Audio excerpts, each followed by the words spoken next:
Pemirsa, kasus COVID-19 di Bali pada Jumat hari ini bertambah signifikan.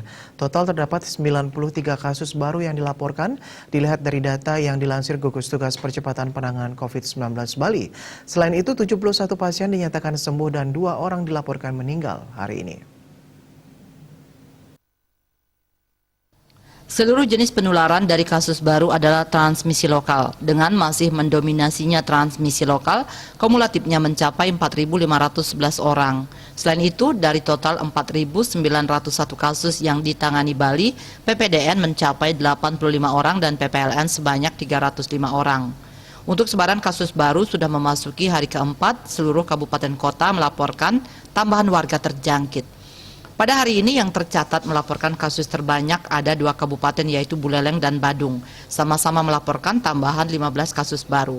Selanjutnya Karangasem dengan jumlah 14 kasus baru, kemudian Denpasar dengan 11 kasus baru, Gianyar melaporkan 10 kasus baru, sedangkan Bangli dan Klungkung melaporkan 9 kasus baru, Tabanan 6 orang dan Jembrane 5 orang.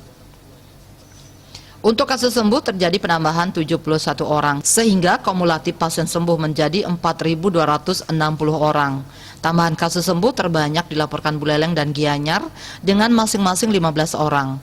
Kemudian Denpasar dan Badung sama-sama melaporkan tambahan 12 kasus sembuh, Bangli dengan 8 kasus sembuh baru, Klungkung sebanyak 6 orang, Tabanan melaporkan 3 kasus sembuh.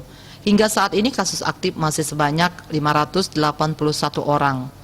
Badung memiliki 94 orang, Denpasar 92 orang, Gianyar 85 orang, Karangasem 78 orang, Tabanan 64 orang, Bangli 63 orang, Klungkung 56 orang, dan Jembrane 46 orang. Sedangkan kasus aktif di Buleleng tinggal 3 pasien.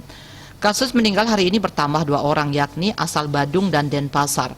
Kumulatifnya berjumlah 60 orang dengan rincian 58 WNI dan 2 WNA. Dia Dewi Bali Pos melaporkan.